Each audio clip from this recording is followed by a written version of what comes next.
feel like it's plausible. Anyway, kind of crazy.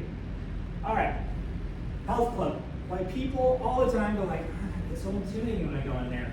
And when I talk to people that are there, they're the nicest people. Absolutely nice people. So, if you go into any gym in the world, all of the rules are exactly the same. You want to wear the proper. My biggest beef is somebody wearing flip-flops. It's just not safe, it's not sanitary. And because if you're working out in Fiji, probably flip-flops would be fine. But shoes specifically, and I see people all the time taking them off, do deadlifts and stuff on them. I think it's weird. Anyway, the person's working out has the right of way. If they're doing something, stay out of it. It's just common sense. If you take it out, put it back clean. Simple. This stuff you learn in kindergarten, really. If there's safety equipment, use it. If you put a barbell, you put the weight on, and you put a clamp on. That's how you should do it. Unless you're an expert at what you're doing, no, you put the clamp on. I've been doing this I'm on 39 years now, and I put clamps on. I'm not that good. I'm not that, and I don't, anyway. But you use spotters if you need them. Now, it goes reverse. If somebody asks, hey, I need a spot, if you're comfortable with it, it's a weight, you know the person, but no problem whatsoever. It is totally appropriate to say, sure, I'll help. It's also totally appropriate, but you know what? That looks a little heavy for me, I'm not comfortable. Totally fine. It's not a requirement if somebody asks for help. Don't hog the equipment, that kind of seems simple, but if you're there for an hour and a half, it's like, all right, more capable to be there for 10, 15, 20 minutes there. Unless it's the only one there, then it's like, yeah, you might want to share. And I love this. I didn't know about this. There is a lunkhead alert at Anytime Fitness. Or is it Planet Fitness? One of the two. No, it's Planet Fitness, excuse me. And if you make enough noise, they hit an alarm. Lunkhead alert, like, and if you do it 3 times, they boot you. Oh, it's like, you gotta be joking. Anyway, it's a thing. What kind of noise are you talking? Like groaning? It would be like, like too excessively loud. Now, to me, if you were doing a maximal lift and you let out a primal whatever, respect. Like, they're not gonna bother anybody. It's like, if you're doing something to your close to your max or at your max, you're gonna make some noise. Anyway, I don't know. I just thought it was funny. So anyway, but that's where, you want to keep it reasonable. There's a reason why we jack the noise up, the music up in the gym. I don't know. If you ever come to my classes, I usually totally hog the music. We're listening to mildly inappropriate gangster rap from the 90s. It's like, that's what we're gonna play, and I just want something with high energy. Half the time I don't even hear the lyrics. Anyway, all right, so if you get injured, 50% of people over the age of 50 are gonna get injured some point, sometime. And there are statistics on what's likely to be more likely to injure you. You're 2.5 times more likely to injure yourself going for a run than lifting weights.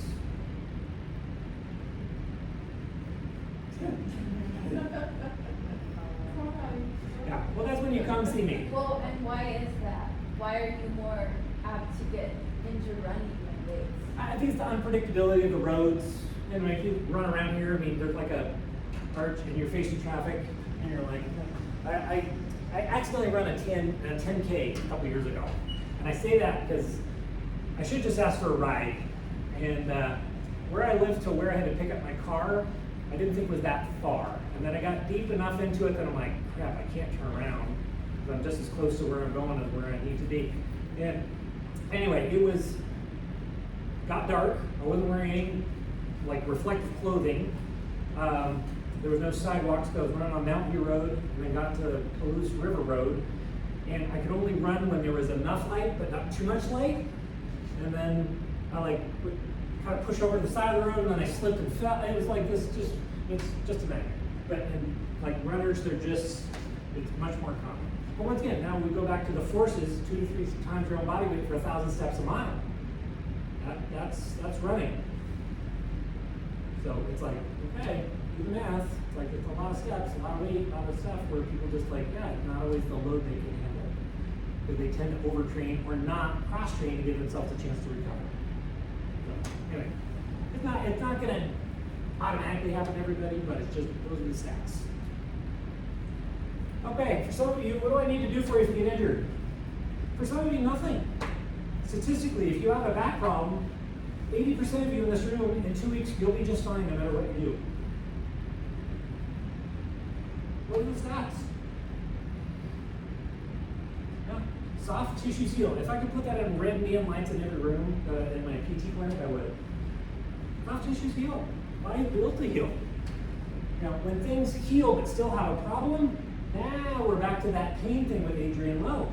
Because that's what happens if somebody becomes hypersensitive.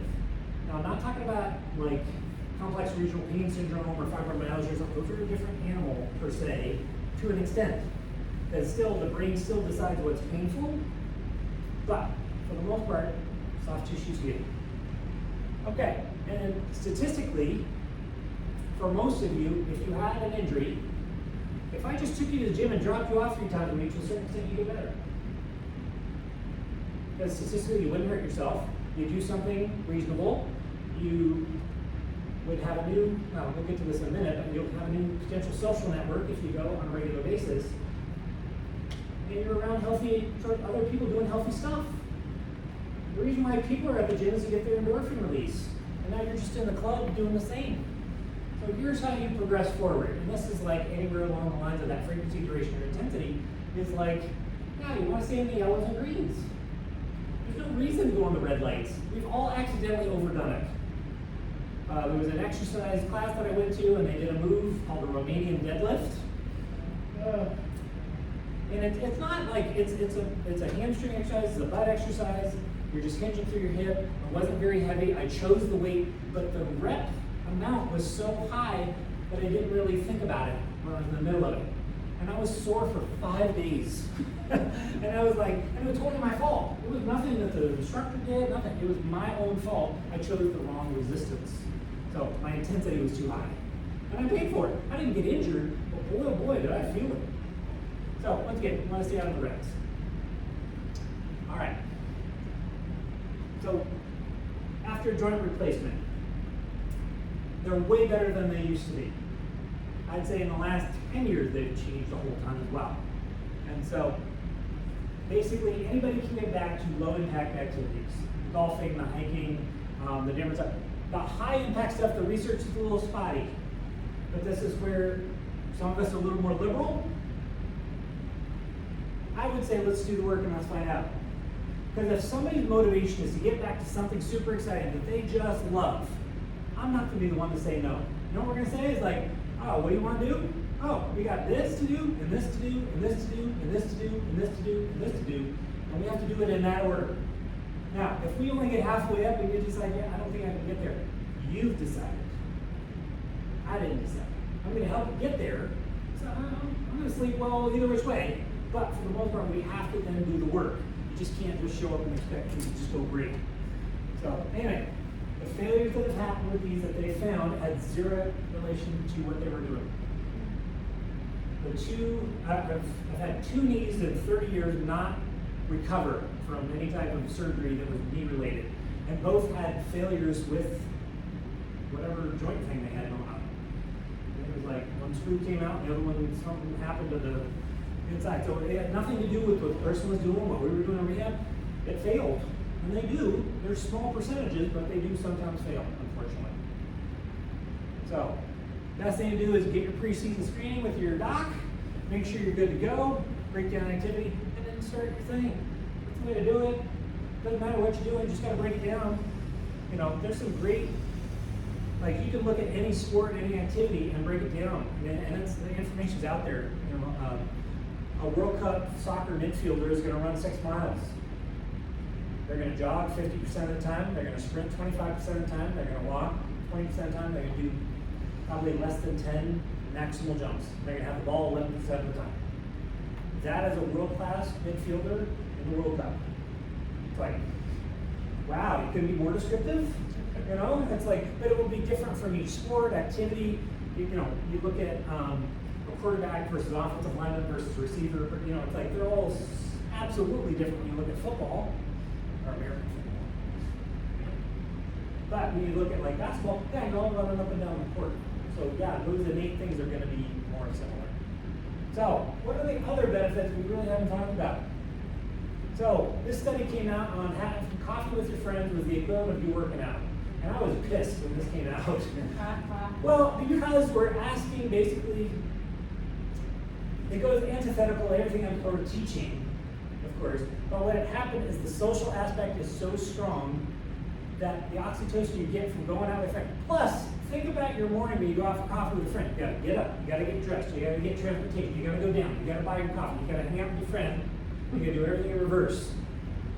And like, that's a busy morning, especially if you're hanging out for an hour or two. So there's something to be said. I would say throw the baby out with bathwater, but the oxytocin that you get is the love hormone.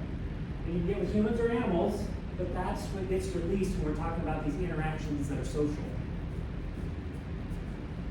So, this is where accountability.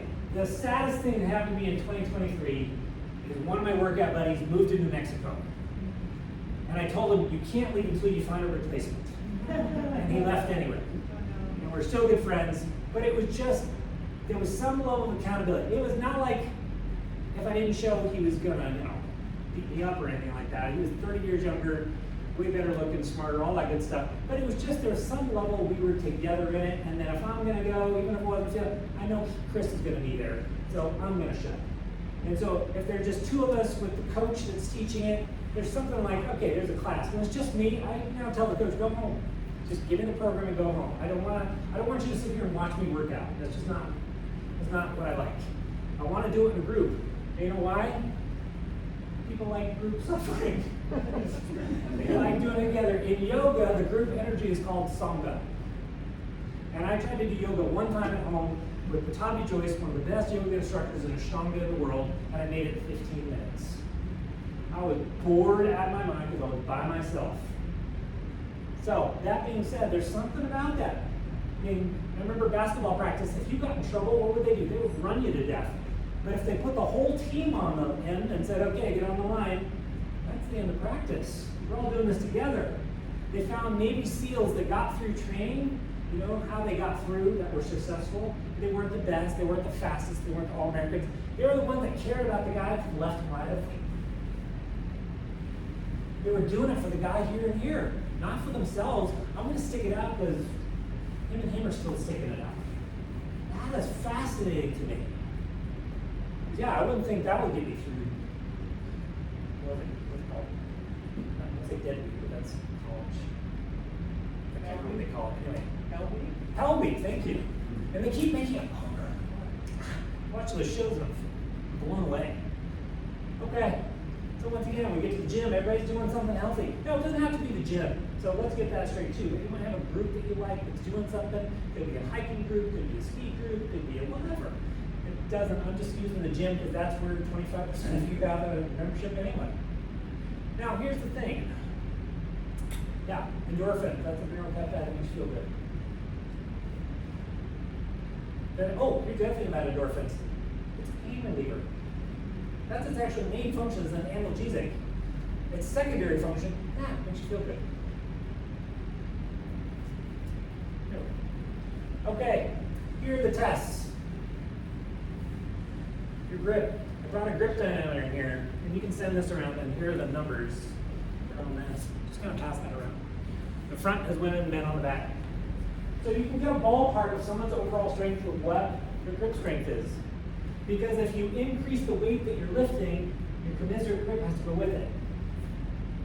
So, now if you look at these numbers, we just start with the women. Notice that the numbers don't precipitatively drop off much at all until when? 70. Even then it's not a huge drop, but 20 to 60, not much difference. Honestly, the peak is in your 40s, kind of 30, 40. That's good. This is kind of cool. And same kind of thing. Not a drop off till you're 70. And the peak is in your 30s. Again, that's old man strength right there. It's a thing. All right. I love this. What thing can you do with no equipment whatsoever? A burpee. This is a guy, Royal Burpee. He was an executive director of the YMCA in the 30s. He went to Columbia University, and in his thesis, he had 300 different measures of fitness, and the military grabbed one of them that he used, and he named it after himself. The burpee. Now, the one we do now is you start, you get down on your hands, You get all the way down to the ground, your chest touches the ground, you have to stand back up. So that's what a current burpee is. Here, you just went down, popped your feet back, jumped back up, and came back up. So, his goal for the military was, can you do 4 of them, and how quickly does your heart rate return to normal? So, here's what my heart rate does with a burpee. And people always like, well, you know, you're taller, burpees hard. Yeah, they are hard.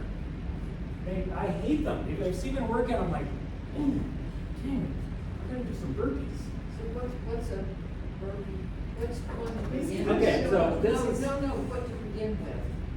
What did it begin with? Yeah. If you're going to say, I'm gonna start doing burpees. I would start with probably a countertop push-up. This is what I would start with. And this kind of applies.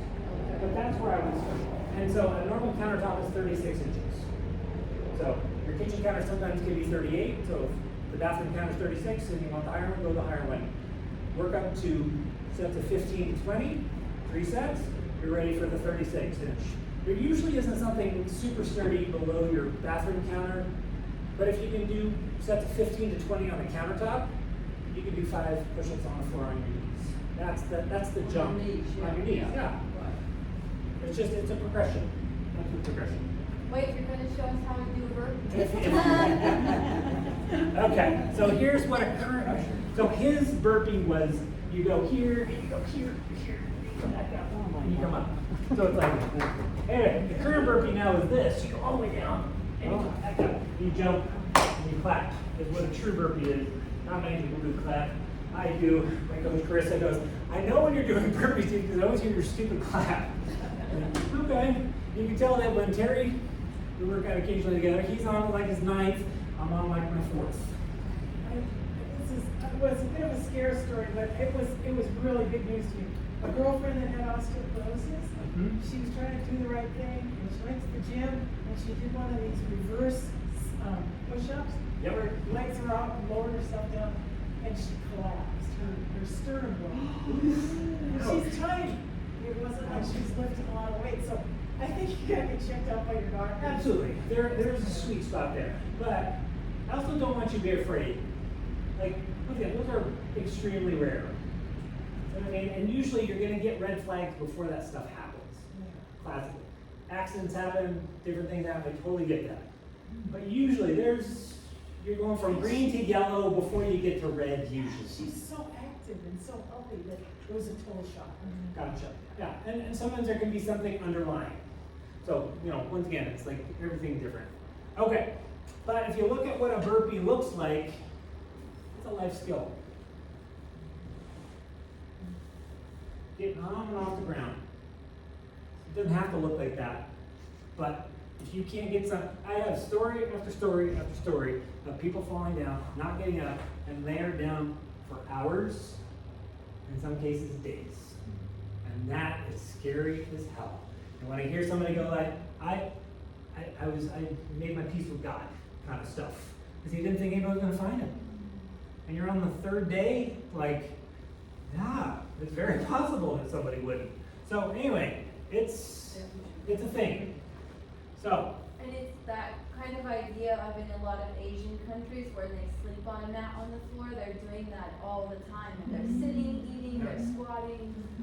What's the lowest thing most people in America sit on? Couch. Nope. Recliner. Nope. Toilet. And I would say even some of the newer toilets are way higher. A standard chair in America is 18 inches.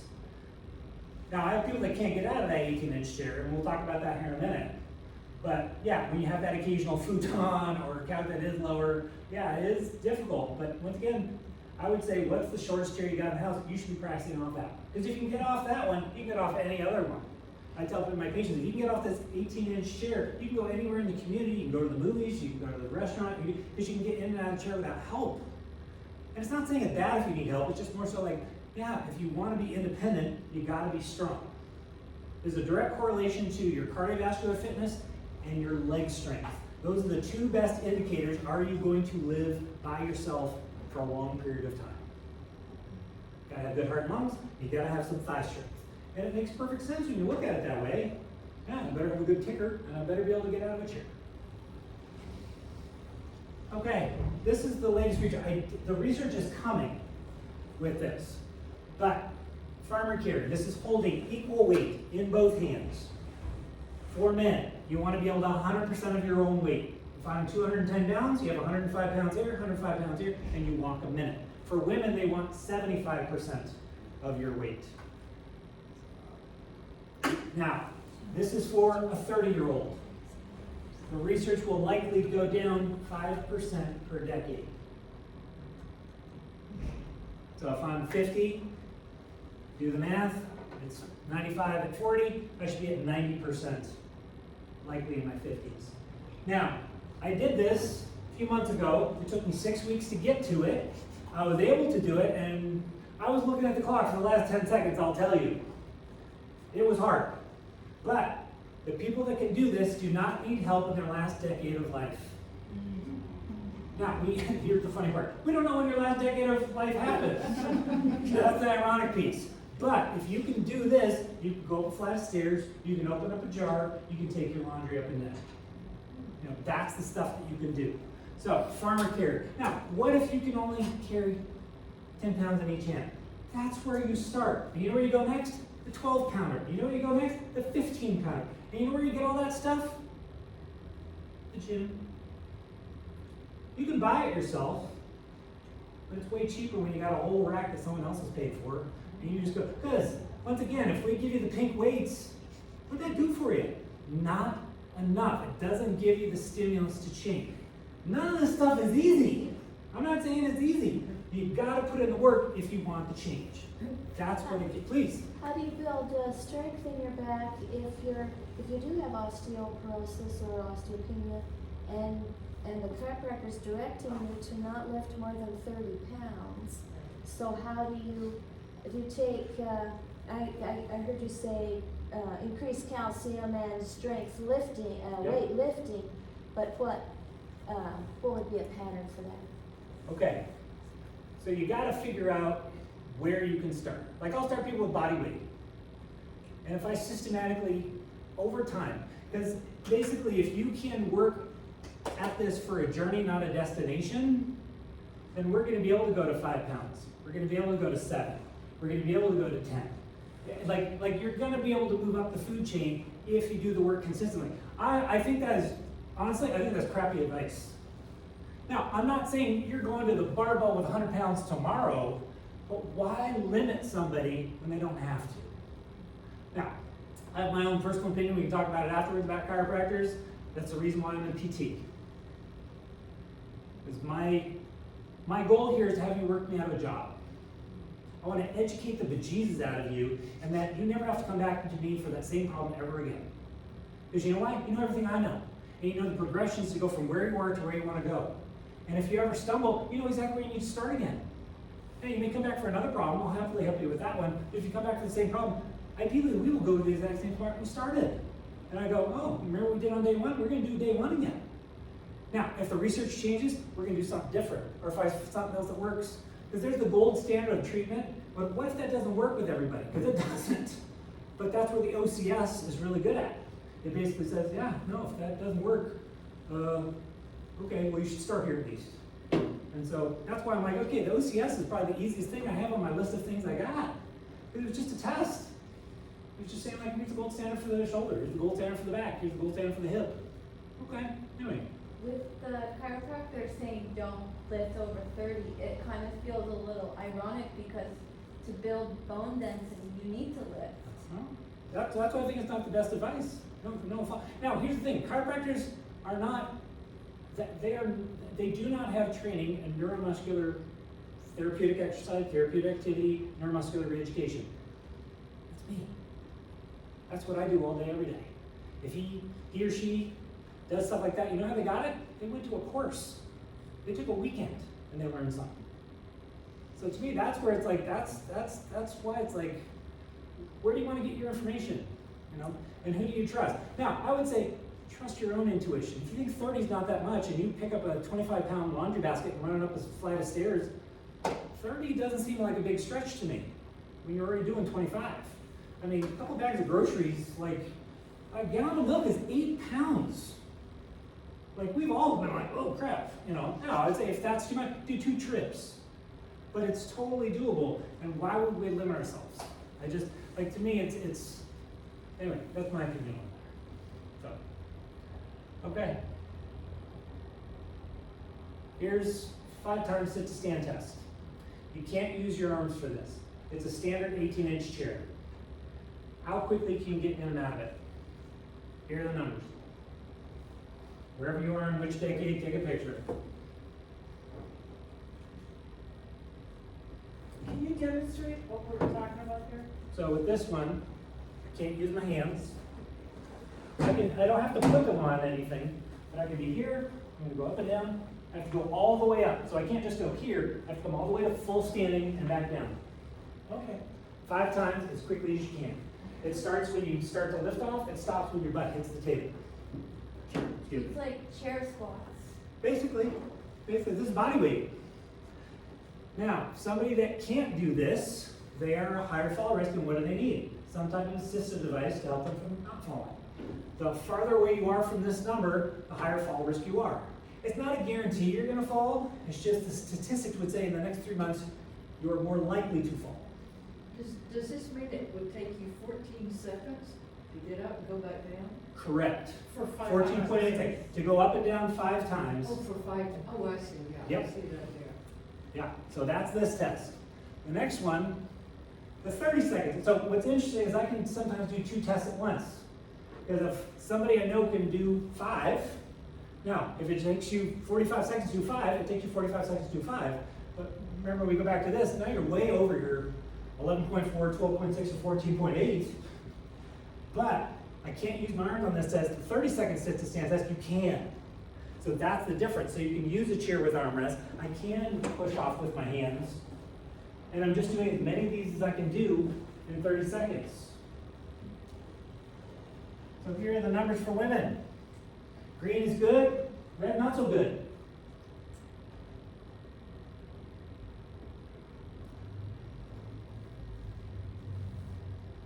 Men.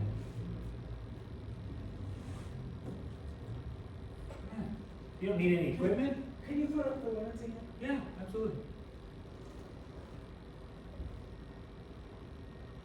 So, but this is, y'all got chairs in your house. Look, ways to test it. And once again, what if you are in the below category? The test is the exercise is the test. You know when you should do it? At least twice a week. Now this turns into a strength exercise that you can work on. You don't have to overcomplicate it. I love, oh please. I was just gonna say, and then once you get good at that, you can have 2 weights and do farmer carries. Absolutely. And then we're gonna have you play chess at the same time. So, now, I kind of laugh when I say that, but the different tests that we do have, we actually distract people while we do them to see if they can do a dual task. And so when somebody has to count from 100 backwards by 3s, they slow way down.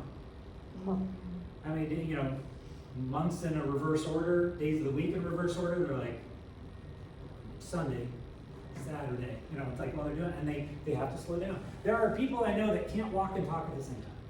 And that's exactly what's happening. Their brain is so busy doing one thing, they can't do 2 things. It's not a bad thing, you just need to be aware of it. It's something you can work on in a controlled environment, but it's just something you need to be aware of, that's all.